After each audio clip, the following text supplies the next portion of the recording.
Hello everyone, happy Star Wars Day. Thanks for tuning in to today's third and final video. We're going to have a look at the weather for the next 10 to 14 days for today's third and final video. So day 10, going to take us around the 14th of May. We're going to send out beyond that, we expect GFS and ECM ensembles.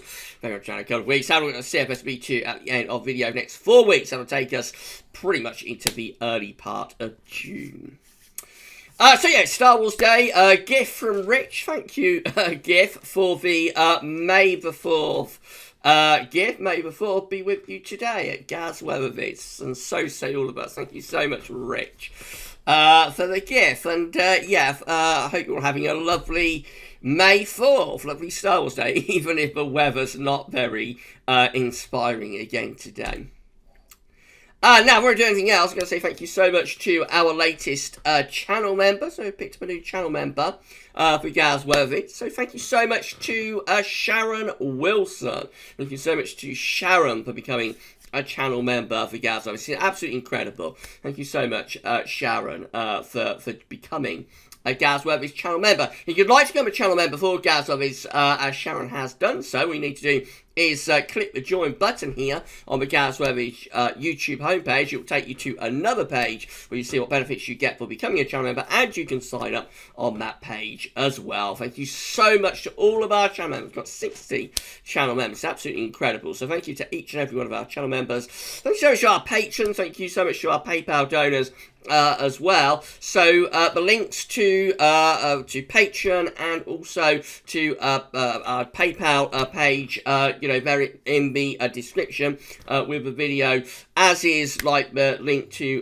become a channel member for GavsWeatherVids as well. So it's absolutely amazing. Thank you so much for all of the support. I'm always blown away by the support that you will give to me. So it's absolutely incredible. And thank you so much to Sharon for becoming a channel member for GavsWeatherVids. Unbelievable. Thank you so much, Sharon, for doing that.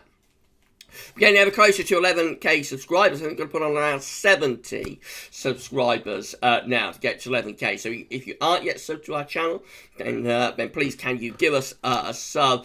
Tell friends and family to subscribe as well. Thank you so much, everyone, for doing that. Right, so we're going to begin by having a look at central temperature. Tomorrow we'll bring you the UK data for April. It's been a remarkable month. We're going to focus on the CT today and the UK data tomorrow. So CT for April confirmed at 6.4. We confirmed on Saturday. Actually, on Saturday's 10 to 14 day. Underneath March at 7.2. It was 1.5 degrees below the 61 to 1990 average. One of the coldest months of this century so far. Since 2000, we've had very few months that have come out with anomalies of 1 degree or more below the 61 to 1990 average. Possibly only December 2010 and January 2010, I think, may have done so, and also March 2013. But other than that, I can't think of many other months that have come out 1 degree or more below average. So a very, very, very chilly April indeed. May has started on a cold note as well, not surprising after yesterday's absolutely dismal day. I believe yesterday was like the coldest early spring bank holiday Monday on record. The holiday only goes back to 1978. I think the previous coldest was actually the very first one in 1978. But certainly it's a very, very grim day yesterday, wasn't it? Cold and wet. And so the May CT is currently standing at 7.2, which is over 2 degrees, 2.4 degrees below average. We really have turned very, very chilly at the moment, and we'll see how long this has got to go. April's maximum, average maximum, wasn't too bad actually for the CET. It was at 11.8, which is about average of 61 to 1990. So the days weren't too bad. That's because we had a lot of sunshine by day, and that allowed temperatures by day to recover. But look at the minimums. These are the minimum temperatures for the CET. To just 1 degree, which was 3 degrees below average. I think that probably beats 1917, which was the coldest on record for minimums. I think it does. So absolutely incredible how cold the nights were during April. I think every night, all 30 nights, posted at least a ground frost, maybe an air frost somewhere in the UK. It was a remarkable month, but also very sunny, and as we know, exceptionally dry. And tomorrow we'll have a look at the UK-wide data, see just how cold, dry and sunny it was. You notice the numbers for May are all looking very cool as well. Minimums like 2 degrees below average, maximums around 2 degrees below average as well so far into May. So May has started on a very, very cool note indeed. So let's have a look at the GFS upper air temperature and precipitation ensembles for the next couple of weeks. We're looking at Cardiff today. The red line is a 30-year upper air temperature average for Cardiff, and we're starting off, of course, well below average at the moment with the upper air temperatures and with the surface temperatures too. Now, towards the weekend, upper air temperatures will get a boost, but it's only associated with an area of low pressure, like a warm sector coming in with a deep area of low pressure. And after that, the temperatures slide away again. As we move into the middle part of May and then on into the second half of the month, we may have some signs of a little bit of a recovery in the upper air temperatures taking place there. But even then, I mean, nothing guaranteed you'll notice to be particularly warm. There's a lot of scatter in there, so we've got warmer ensemble members up here, but we have an equal number with a cooler down there. So definitely, even in the extended, like there's nothing reliably warm coming up. Precipitation-wise, there's going to be regular showery intervals over the next few days. Then turns very wet into the weekend as the temperature lifts up for a while. Late Friday into Saturday will also be turning much wetter again as well. And then after that, just regular precipitation spikes. It does look very unsettled. I think this is going to be a wet and cold first half to May. Temperature anomalies from the 4th to the 12th of May, below average, cold and average week coming up widely across Europe and the UK and Ireland included in that. Precipitation anomalies from the 4th to 12th of May, they're wetter than average, so as I just said, a cold and wet first half to May. Latest wind flow map from earthnorthschool.net shows that we've got low pressure in the North Sea. That's never a particularly good place to have low pressure because it'll pull wind in from the north. So we've got cold northerly winds pushing down across the country today with low pressure in the North Sea bringing showers, longer spells of rain. It is cold enough for some of that precipitation to be wintry over high ground in the north. The area's really changed from a long way north from Arctic origins and pushing southwards across the western side of Europe. Right, so this is how the UK Met is looking for Friday. Low pressure is over Scandinavia, then trough low pressure over Scandinavia, low pressure waiting in the wings in the Atlantic. We're still in this cool, cold, showery northerly. Into Saturday, this area of low pressure deepens like mad to southwest of Ireland, starts to push our way. That'll bring potentially another bout of gale force winds and heavy rain through Saturday and into the weekend, looking very unsettled. That's as far as we get to with the UK Met to Monday the 10th of May, with a deep low pressure over top of the country. GFS 6Z, latest run is looking like this. Again, cool to cold and showery on Friday. Then in comes this low pressure from the southwest into Saturday. That is drawing up something a bit warmer from the south. We saw the upper air temperatures spiking up a little bit into Saturday. So we'll go from cold rain to warm rain probably on Saturday, but looks very unsettled with tight back ice bars wrapped around the low, bringing gale force winds and no doubt bouts of heavy rain too. The low pressure sits over top of the country as we go through into Sunday, and very unsettled then on into next week. Low pressure continuing to rule the roost. We try to get a little build of higher pressure in the middle of next week, you'll notice, but it looks very weak, very flimsy. And by day 10, we're just pushing more low pressure in from off the Atlantic. And again, this low pressure is coming in on a southerly track. Into the extended range, again, low pressure piling in from off the Atlantic, remaining very unsettled all the way up to the end of the GFS 6Z, which gets us to the 20th of May. Again, low pressure over to the east of the country, pulling down those chilly northwesterly winds. So just unsettled and cool, really, right way up to the very end of the GFS 6Z. GM looks like this. Again, cool and showery conditions on Friday. Then this deep area of low pressure comes in from Saturday to Sunday. Means lots of heavy rain, strong winds to be very unsettled over the weekend. Into next week remains unsettled. Ready winds back in to the north again next week with further showers, if not long spells of rain. Trying to get a little bit of a ridge going by day 10, which is the 14th of May, but that looks very flimsy. Doesn't really look like it will come to a great deal. And then the ECM looking like this again, cold and showery with those northerly winds on Friday. In comes low pressure Saturday through to Sunday. Bouts of heavy rain and gale force winds. Low pressure sits over top of the country as we go through the early part of next week. And then up to day 10 again. In comes the low pressure, bringing lots of wet weather with showers and longer spells of rain. No end in sight to the unsettled and cool weather up to that point.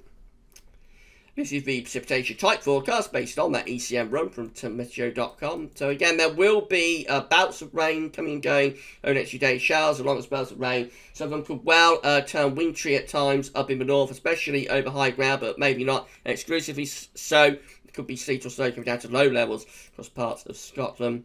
And then into the weekend, here comes the bout of heavy rain on Saturday. That could be accompanied by some gale force winds as well. Looks very unsettled through the weekend with showers, if not longer spells of rain. And then heading up towards day 10, again it remains cool and showery and more wet weather coming in from the south and from the southwest on day 10, which is the 14th of May. These are the options on the table within the ECM ensembles today for day 10, which gets us to the 14th of May by the Icelandic Met Office. 12 members of the ECM ensembles will have low pressure coming in off the Atlantic, so they're going to be very unsettled, low pressure piling in from the west. 11 low pressure in the Atlantic and also to our southeast. Winds will sort of be coming up from a southwesterly direction, so that's unsettled, but could be a little bit less cold. 10 we'll have low pressure over to the west of the country and income as westerlies again. Just a little bit of ridge building to the east, but I think it's low pressure still in control there. We have got some drier options, so we've got 10 just here, but we've got high pressure towards Scandinavia. That we're bringing like a southeasterly flow, so that's going to be warmer and drier.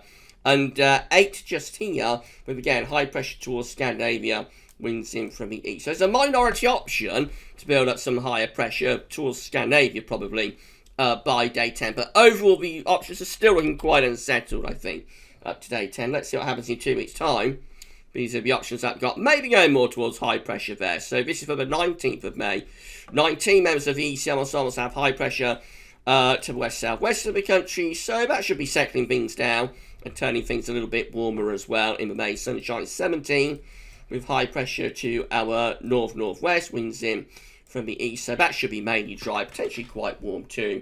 And then 15 have a trough of low pressure right over top of the country. That's still to be unsettled. It is in combination still with northern blocking. There could be a trend to high pressure beyond the middle of May into the second half of the month to turn us warmer and drier. There could be, but it's a long way off and it's unreliable. CFS32 finally means the 500 millibar heights breaking down into week periods. The first week period takes from the 4th to 10th of May. Coming week will be unsettled with a deep trough of low pressure over northern and western Europe, so very cool and unsettled conditions there. Week 2 is going to be the 11th to the 17th of May. High pressure just to our east. Up come those southerly southwest winds. That should be a little bit, or trying to get a little bit warmer, but may still be quite unsettled actually, as low pressure is out towards Greenland and Iceland. So probably still some influence from the jet stream there. And now week 3 does show a change. This is the 18th to the 24th of May. The high pressure, so the Scandinavia there, the wind is in from the east. So that should be a lot drier and potentially warmer as well. And week 4 also looks quite anticyclonic. This 25th of May to the 31st. Actually, we get to the final day of the month with the CFS today. So that one has high pressure centred over to the northern country. And with that in will come like an east-northeasterly type wind. I mean, it probably won't be a heat wave, but it should be a lot drier than it is at the moment. And in the May sunshine, it should be relatively pleasantly warm, at least by day anyway. Temperature anomalies with CFS week 1, 4th to 10th of May, are colder than average. Week 2 temperature anomaly, the 11th to the 17th of May, is also colder than average. Week 3 temperature anomaly from the 18th to 24th of May, that one is slightly cold than average still. we go a little bit above average by week 4. So we've got to wait 4 weeks. We've got to wait to the last week of May. And eventually we do get the temperature becoming warmer. But it'll be a long old way. And of course, it's 4 weeks away, so it may not come off anyway. Precipitation-wise, lastly, so week 1 is wetter than average from the 4th to the 10th of May. Going to be very cold and wet start to May, definitely, and it has been. Week 2, 11th, 17th of May. Just average precipitation, perhaps a little bit on the wet side. Week 3 goes a bit drier. This is the 18th to 24th of May. And then week 4 also looks drier. It's 25th to 31st of May. That one also potentially looking drier and warmer. So, change to dry, warmer conditions could take place in the second half of May, but it's all a very long way out. It's all pretty flimsy, and certainly the first half of May is shaping up to be very unsettled and potentially pretty cold as well.